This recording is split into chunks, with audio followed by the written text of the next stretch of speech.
Hola, ¿cómo están? Tanto tiempo.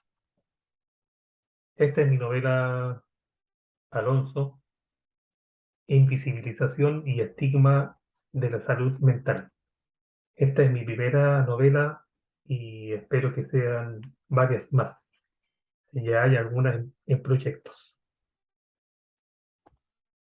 La novela Alonso, les quiero comentar algo para que se formen una idea en qué consiste, cuál es el fin, el fondo y qué enseñanzas deja, porque la historia es una historia basada en hechos y sucesos de la vida real y está relacionada con la salud mental de una persona o la salud mental de una familia o la salud mental de la sociedad. Se habla mucho de la estigmatización de la salud mental, pero creo que muchos hablan, pero no saben lo que dicen o no saben lo que significa. Por experiencia propia, creo que la palabra estigmatización de la salud mental en lo personal no es algo profesional porque yo no soy psicólogo, no soy psiquiatra, tengo la vivencia, la experiencia. Para mí, la mejor palabra que define estigmatización de la salud mental es el basureo de la salud mental. ¿Por qué basureo? Y esto se lo transmito a todos y a todas ustedes para que no cometan el mismo error que le sucedió a Alonso, que le sucedió a la familia de Alonso y que sucedió en el entorno de Alonso. ¿Por qué digo esto? ¿Quién era Alonso? Alonso era un niño nacido de una familia tradicional, bastante humilde, de padre zapatero remendón y de madre dueña de casa, pero a la vez haciendo de modista, de hacer aseo o labores de hogar en otras casas o hacer aseo en un colegio para, para poder complementar los escasos ingresos que tenían en esa época. Alonso nació a fines del año 64, es decir, vivió los momentos más difíciles previo al golpe militar y toda la revuelta que tuvo el gobierno de Salvador Allende en esa época, con protestas, huelgas, cosas similares a las que están pasando hoy en día. Alonso nació y tenía un par de meses y, y vivió el primer terremoto del año 65 como cosa curiosa, porque además después vivió el terremoto del año 71, después vivió el terremoto del año 85 y después el terremoto del año 2010. O sea, Alonso tenía 4 terremotos en su cuerpo. El primero claramente no se acuerda, pero la mamá de Alonso le dice que lo pasó en los brazos de la mamá y en la calle. Alonso fue siempre un niño muy tranquilo, tan tranquilo que la mamá donde lo dejaba se quedaba, y digo se quedaba en el sentido literal, porque se quedaba quieto, no se movía para ninguna parte. Era muy tranquilo y lo único que hacía era movimiento hacia adelante y hacia atrás, esto que estoy haciendo ahora. Por algún por algún momento, en alguna oportunidad, a la mamá se le pasó por la mente de que Alonso quizás había nacido con la condición de autismo o de un grado de Asperger, pero era demasiado tranquilo.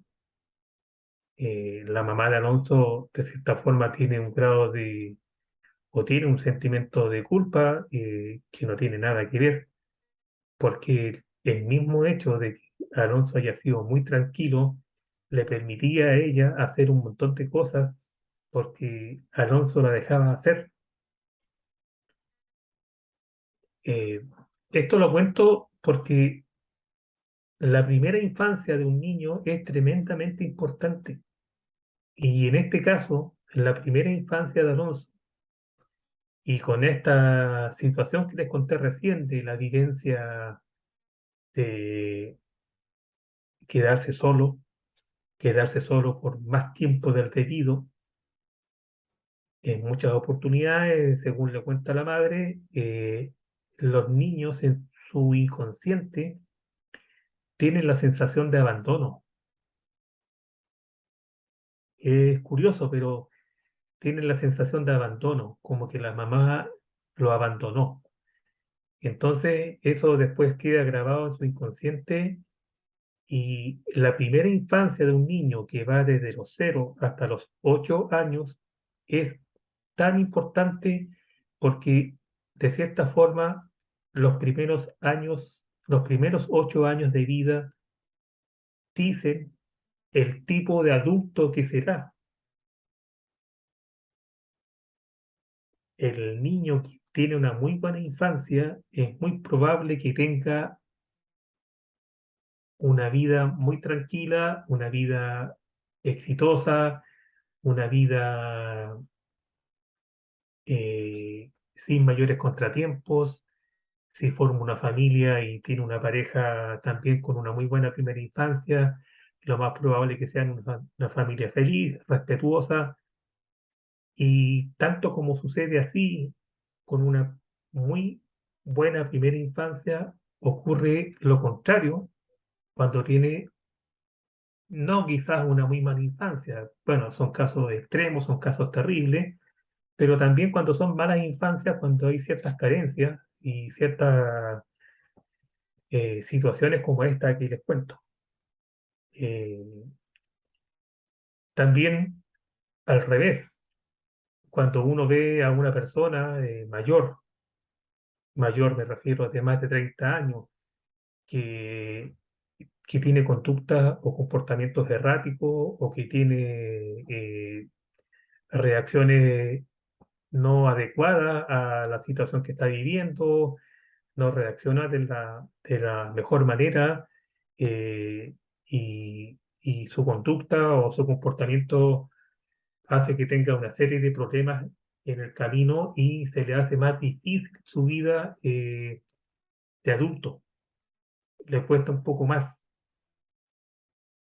Y si es adulto, después se casa y su mujer, su esposa, tuvo una buena infancia, es probable que haya un cruce fuerte, un choque fuerte de incomprensión de la esposa hacia el marido, porque la esposa tuvo una primera infancia buena y el marido tuvo una primera infancia con algunos problemas, con algunas dificultades.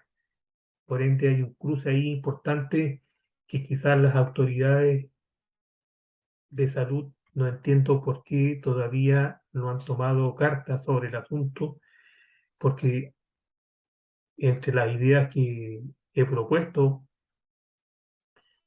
es que si uno hace una ficha social de cada una de las personas y esa ficha social queda en línea, cuando haya un cruce de información y se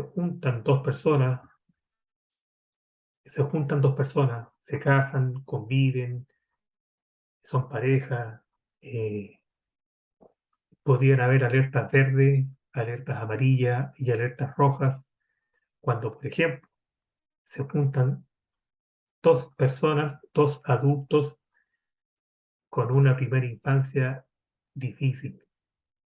Entonces, no es muy, no es muy difícil darse cuenta o saber de que esa pareja va a tener problemas. Por ende, es importante de que se tomen las medidas de salud mental adecuadas para que esas personas asistan, ¿no es cierto?, como medida de prevención a charlas, a conversatorios o a terapia, a psicoterapia, ¿no es cierto?, familiar y poder llevar una vida, una buena vida y sin tener tantos problemas.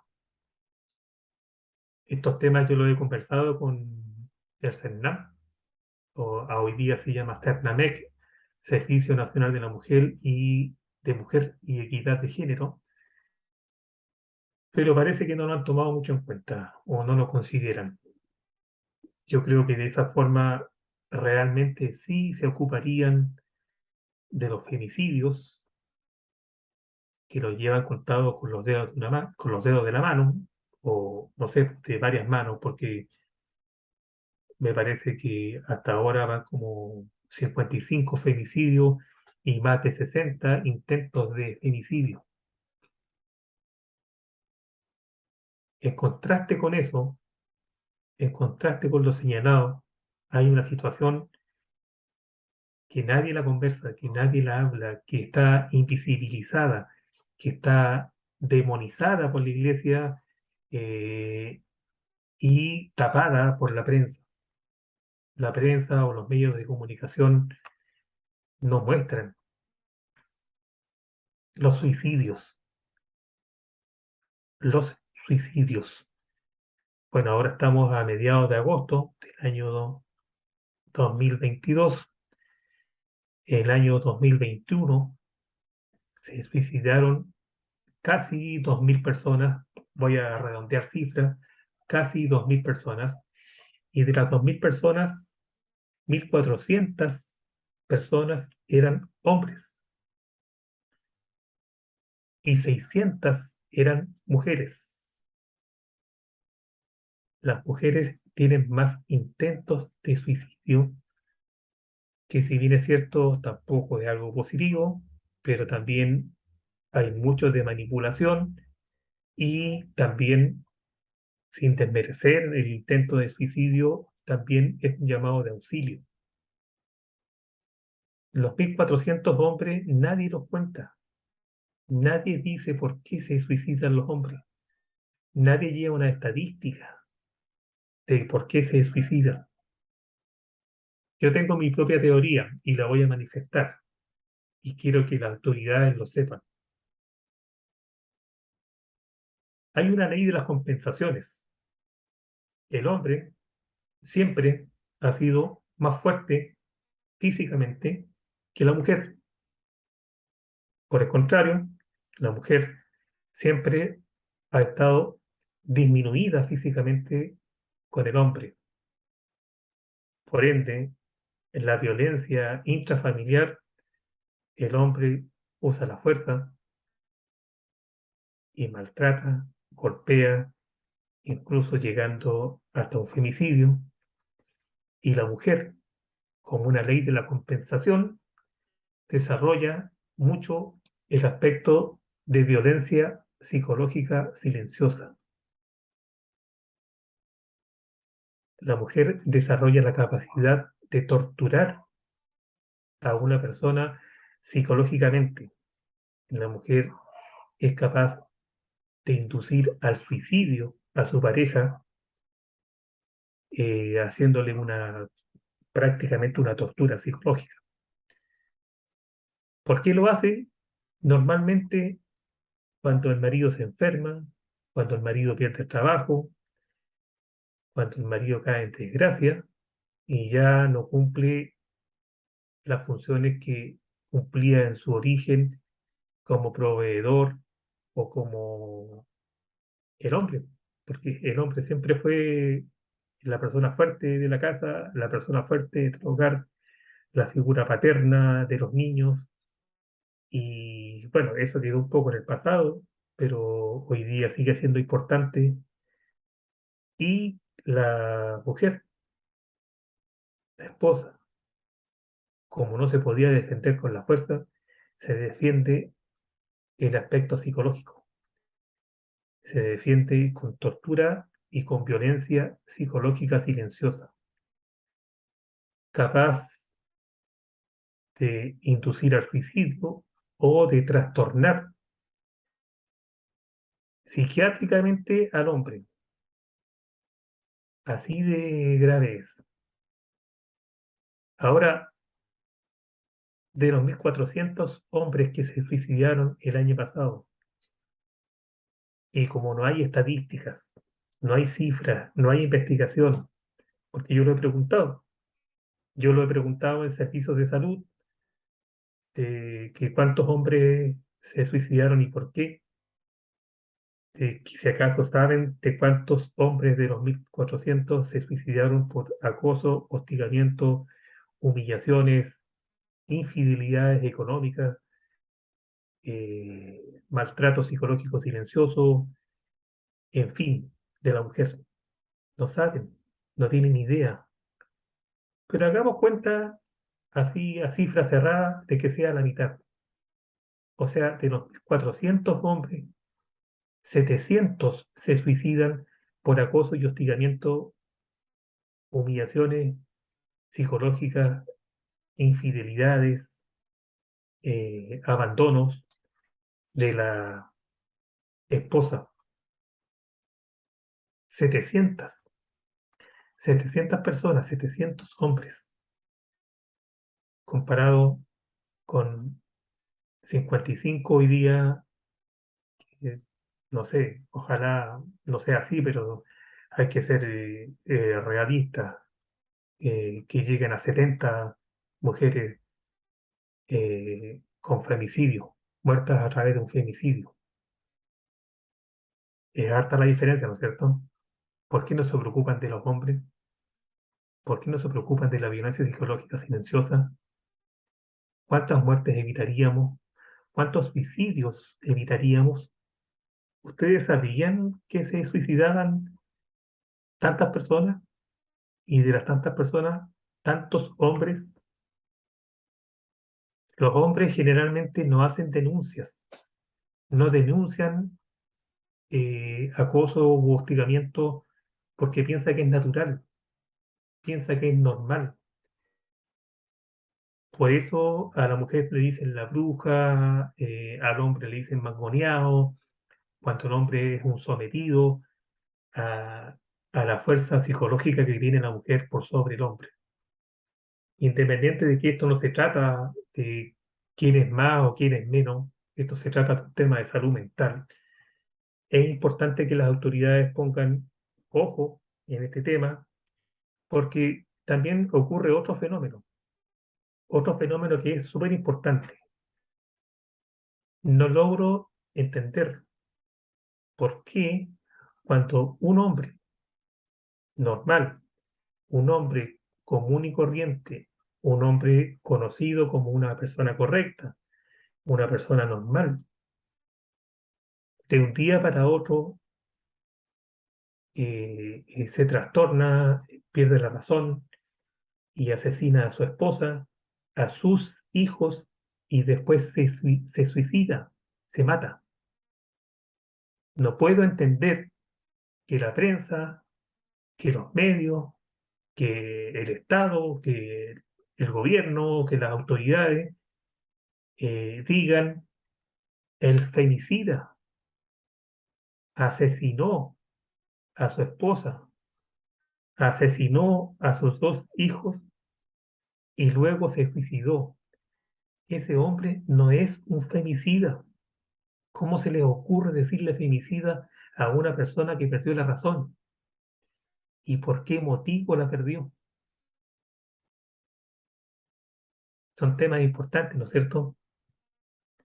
Bueno, parte de la novela, voy a seguir más adelante para no lapiarlos tanto, son temas que aborda o que deja como enseñanza la novela Alonso, invisibilización y estigma de la sociedad de la salud mental, perdón.